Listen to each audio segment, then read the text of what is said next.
kepada kawan-kawan mahasiswa, jangan khawatir untuk mengkritik, walaupun itu senior, walaupun itu pejabat, karena tugasnya mahasiswa sebagai agen perubahan, agen sosial, membuat benteng agar supaya on the track para alumni kita itu.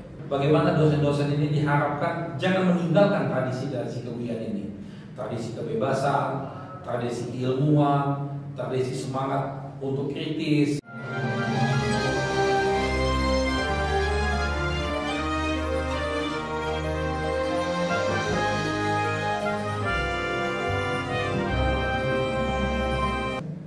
Bismillahirrahmanirrahim. Assalamualaikum warahmatullahi wabarakatuh. Alhamdulillah kita sudah kembali lagi di podcast Muhibah, dan saat ini saya kebetulan menggantikan senior host Bang Soleh UG. Saya Abdan Syakura, mahasiswa Fakultas Hukum. Saat ini sudah bersama dengan abang kita semua, senior kita, alumni Sekretaris Jenderal DPP KUI, Abangda Dr. Ari Yusuf Amir SIM. Selamat siang Bang. Selamat siang. Gimana kabarnya Bang dan perjalanan dari Jakarta ke Jogja gimana Bang? Alhamdulillah lancar-lancar aja. Cuma memang kemarin naik pesawat kecil, jadi cukup gelombangnya cukup kencang. Tapi insya Allah nanti pulangnya naik pesawat yang agak besar. Mudah-mudahan nanti bisa selamat sampai tujuan. Amin. Kebetulan Bang Ari menyempatkan waktu untuk podcast di DPP IKA dalam keadaan yang sangat padat sekali ya Bang ya. Jadi nanti akan dalam 2 jam ke depan juga akan pulang kembali ke Jakarta. Rekan-rekan Muhibah dan rekan-rekan alumni, Bang Ari kebetulan telah memenuhi undangan rekan-rekan mahasiswa Fakultas Hukum Universitas Islam Indonesia pada agenda UI Legal Partnership, di mana tema besarnya itu masalah kemandirian hukum ya Bang? Iya. Kira-kira tadi boleh Bang diceritakan sedikit kepada rekan-rekan alumni dan teman-teman podcast Muhibah, kurang lebih apa sih Bang yang dimaksud dari Legal Partnership tadi Bang? Ya, terima kasih. Assalamualaikum warahmatullahi wabarakatuh. Alhamdulillah kita saat ini DPP IKUI sudah punya tempat podcast sendiri di sekretariat DPP IKUI yang pada di Jogja. Ini luar biasa. Kita punya sekretariat yang bagus, mumpuni, mewah dan rapi. Ini juga saya ucapkan terima kasih kepada kawan-kawan DPD IKUI Sleman yang telah dapat mandat untuk menjaga kantor DPP ini dan memperbaikinya. Memang sudah lama sebetulnya gedung DPP, sekretariat DPP IKUI ini tidak memiliki, namun baru pada periode kepengurusan inilah sekretariat ini bisa kita manfaatkan. Jadi kita manfaatkan untuk berbagai macam kegiatan, termasuk Muhibah Podcast ini. Sebetulnya Muhibah Podcast ini sudah lama, tapi tidak di sekretariat kita, tapi di tempatnya masing-masing. Saat ini kita di sekretariat DPP IKUI, ya alhamdulillah sudah mulai banyak kegiatan di sini.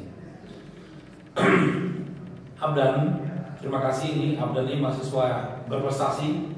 Selain aktivis, Abdan juga mahasiswa yang cukup dibanggakan secara akademisnya. Insya Allah kita memiliki kader-kader yang seperti Abdan ini. Jadi tidak hanya sebagai seorang aktivis, tapi dia juga mumpuni sebagai mahasiswa hukum yang memahami tentang ilmu-ilmu hukum. Itulah sebetulnya konsep awal yang saya sampaikan tadi tentang legal partnership tadi. Jadi bagaimana seorang profesional di bidang legal, apakah itu dia notaris, apakah itu dia lawyer, atau apapun dia, tapi paling tidak dia memiliki syarat dasar sebagai seorang profesional. Dia memiliki kompetensi. Kompetensi itu artinya kemampuan terhadap bidang hukum yang dia kuasai.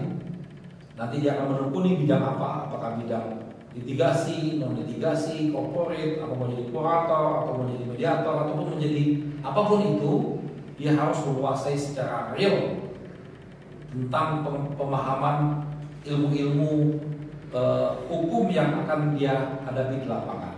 Yang pertama kompetensi. Yang kedua tentang integritas. Tadi saya sampaikan kepada adik-adik mahasiswa bahwa pentingnya integritas itu dibangun sejak awal, sejak kita mahasiswa. Kita memiliki integritas. Dan inilah kesempatan kita untuk melatih integritas kita. Integritas itu tidak akan didapatkan dalam waktu sesaat, butuh waktu. Integritas itu dengan latihan yang terus menerus, kita berorganisasi, bagaimana memegang amanah, itu juga integritas. Bagaimana kita menepati waktu, itu juga integritas. Bagaimana kita menepati janji, itu juga integritas. Bang, ya. Tadi bicara soal kompetensi ya Bang ya. Kalau kita mengamati kondisi saat ini mungkin sudah banyak sekali perubahan. Bahkan tadi Bang Ari menyampaikan DPP IKA saja ada berubah jadi bagus dan jadi nyaman. Ada satu poin Bang yang mungkin tadi sedikit saya katakan dalam diskusi Bang Ari ke teman-teman mahasiswa hukum. Jadi UI Illegal Planner itu salah satu pengaruhnya adalah karena perkembangan yang disruption, perkembangan dan perubahan secara cepat yang bisa dibilang ini cukup merubah sistem. Kalau pernah saya dengar Bang, ada sebuah hukum Hatrahin al-Fadaan yang artinya hukum itu sebenarnya tertatih-tatih mengikuti perkembangan zaman. Berarti di sini kan tandanya ada yang namanya transformasi Bang, dari keadaan yang tidak biasa ke keadaan yang bisa dibilang disruption. Nah, kira-kira bagaimana Bang kita menyikapi hal itu Bang? Ya, kewajiban kita sebagai seorang yang akan nanti menggeluti profesi di bidang hukum, kita harus adaptif dengan perubahan, harus memahami bagaimana pesatnya perubahan-perubahan ini. Undang-undang saja tidak seperti ayat suci Al-Quran, karena undang-undang itu bisa berlaku untuk saat ini, tapi bisa juga tidak berlaku untuk saat yang akan datang. Tergantung keadaan. Ketika undang-undang ini masih berlaku, ya kita wajib mentaatinya. Tapi perubahan zaman, perubahan keadaan membuat penyesuaian terhadap undang-undang. Makanya nanti akan terbentuk lagi undang-undang. Dulu kita tidak kenal namanya undang-undang informasi teknologi, ITE, elektronik. Sekarang semua harus memahami undang-undang itu. Kita tidak kenal istilahnya tentang mediator dulu, kurator dulu. Sekarang kita harus pahami bahwa itu ada dan diperlukan. Nah, seorang profesional di bidang hukum dia harus adaptif terhadap perubahan. Satu kunci dari Bang Ari adalah adaptif. Memang dalam kondisi yang sekarang ya Bang, dari normal kemudian ke new normal itu memang banyak sekali perubahan dan transformasi dan transmisi baik dari segi keadaan fisik dan juga beberapa hal lain, termasuk berarti Bang kalau perubahan itu terjadi, hal yang harus kemudian dirubah adalah di bagian keilmuan, teknis dan praktik juga ya Bang. Iya. Kira-kira bagaimana tuh Bang teman-teman advokat kemudian praktisi hukum lain, kalau kita bicara soal hukum itu kan selalu berkembang Bang, tidak statis tapi dinamis. Bahkan kalau kata Van Eyckema Holmes, seorang sarjana dari Belanda, bilang yang namanya penemuan hukum itu lazimnya diartikan sebagai pembentukan hukum oleh hakim. Tapi kalau dari apa yang disampaikan oleh Bang Ari, sepertinya kita rekan-rekan alumni dan rekan-rekan mahasiswa lain, kita punya peran besar untuk ikut mengembangkan dan melakukan pembentukan hukum yang lebih baru. Nah, kira-kira itu bagaimana Bang? Ya, jadi terkait dengan perkembangan hukum itu akan banyak lembaga-lembaga yang terkait. Jadi kita sebagai baik itu sebagai mahasiswa, sebagai praktisi maupun sebagai akademisi, kita akan melihat keadaan di masyarakat, apa hukum yang saat ini dibutuhkan. Nah, disinilah nanti peranan DPR, peranan Kemenkumham sebagai lembaga pelaksana menciptakan undang-undang yang kira-kira bisa menampung keadaan perubahan zaman ini. Kadang-kadang undang-undang yang terbentuk, undang-undang yang terbuat juga ternyata banyak membuat kepentingan-kepentingan. Kita tahu bahwa di DPR misalnya ada kepentingan-kepentingan politik, kepentingan-kepentingan ekonomi, sehingga munculnya undang-undang tersebut. Tapi nggak usah khawatir, dengan adanya Mahkamah Konstitusi, undang-undang yang terbentuk itu dapat kita uji. Dapat kita uji apakah undang-undang ini betul dibutuhkan masyarakat atau justru undang-undang ini menyengsarakan masyarakat sehingga bertentangan dengan undang-undang dasar. Bang, ini sangat menarik sekali ya kalau bicara soal pembentukan hukum. Bahkan tadi Bang Ari menyebutkan masalah soal interest, masalah soal kepentingan, bahwa di setiap pembentukan hukum itu pasti ada yang namanya sebuah kepentingan, entah itu aspek ekonomi, pendidikan, sosial, budaya, ataupun kepentingan-kepentingan seperti kepentingan politik. Ini menarik. Sejauh ini Saya mengamati bahwa Bang Ari sebagai senior advokat dan beliau sangat berkiprah luar biasa, banyak kasus-kasus besar yang beliau tangani. Bang sebagai senior, sebagai guru juga, sebagai alumni UII, kalau dalam pendidikan itu kan Bang ada 3 aspek dalam pembelajaran, aspek afektif, aspek nurani dan emosi, kemudian ada aspek kognitif, aspek keilmuan, dan juga ada aspek psikomotorik, aspek terkait dengan keterampilan. Saya kira 3 hal ini sama halnya dengan konsep di UII, yaitu iman, ilmu, amal. Pasti kan itu menjadi sebuah pembatas sendiri ya Bang ya.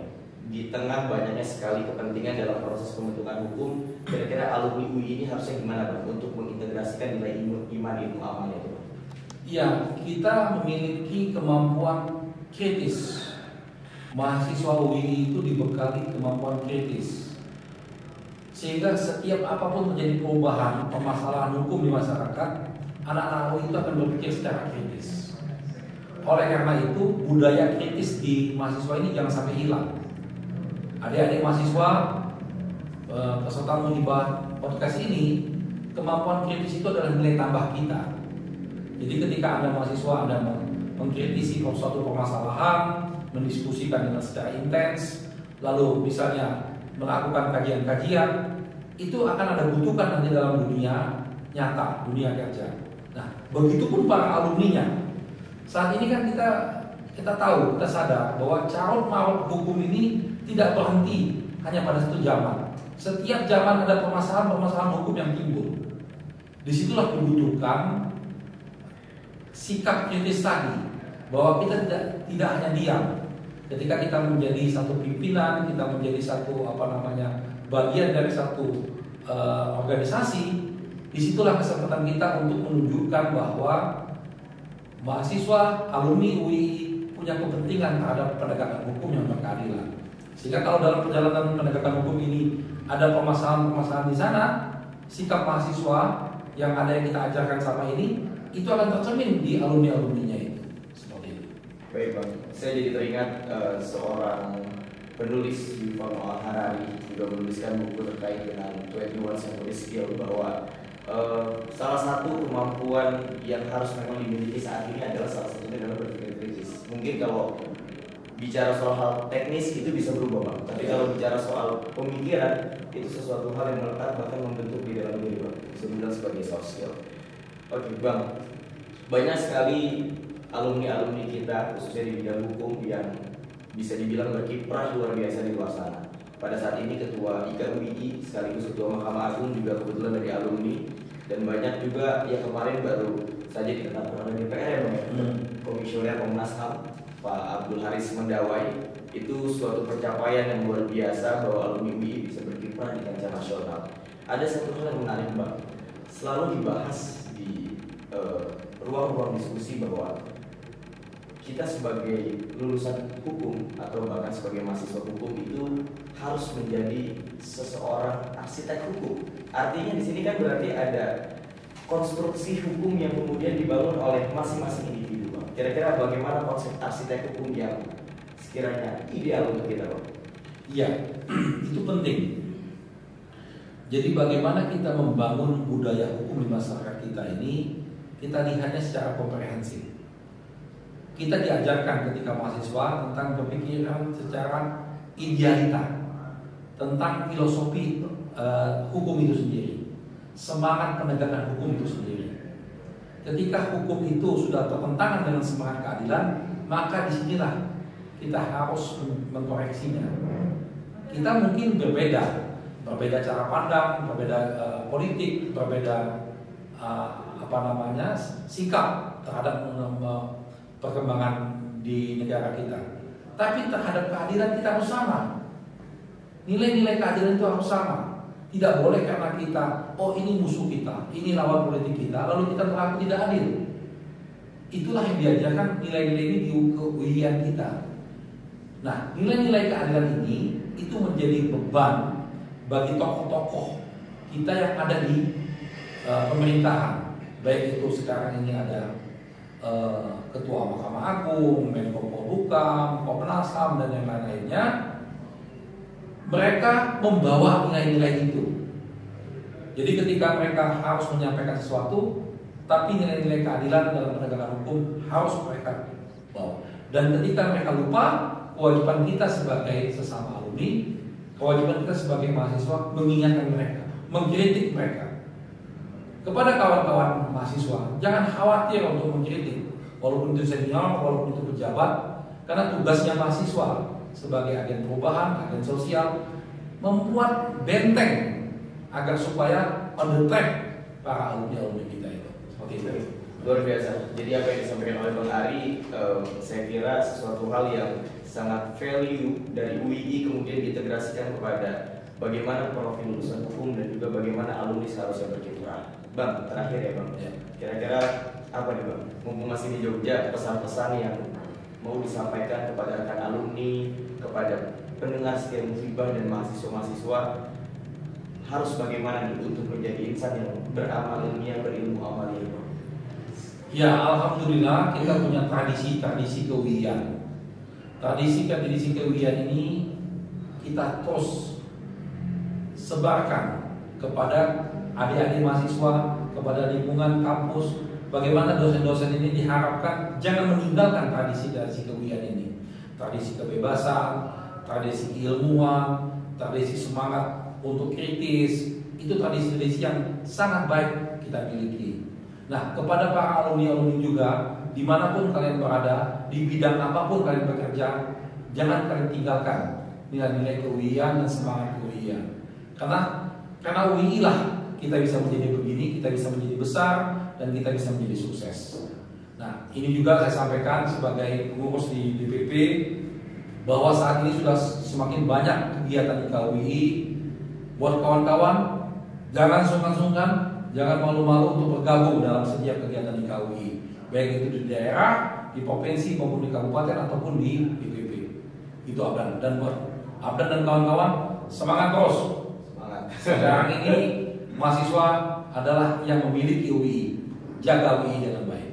Baik, terima kasih banyak Bang Ari. Luar biasa rekan-rekan Muhibah Podcast, rekan-rekan alumni dan juga rekan-rekan mahasiswa, banyak sekali pembelajaran baik secara keilmuan, baik secara nilai maupun nilai-nilai yang masih punya integrasi dengan keuian dan kerohanian. Itu kita dapatkan dalam podcast Muhibah kali ini. Terima kasih banyak Bang Ari atas waktunya. Di sela-sela kesibukannya beliau masih bisa menyempatkan untuk bersilaturahmi ke alma mater, dan juga ini bukti bahwa Bang Ari tidak diragukan masalah loyalitas kepada UII. Terima kasih banyak Bang Ari. Sekian rekan-rekan Muhibah, kurang lebihnya saya mohon maaf, dan kepada Allah saya mohon ampun. Wassalamualaikum warahmatullahi wabarakatuh. Waalaikumsalam.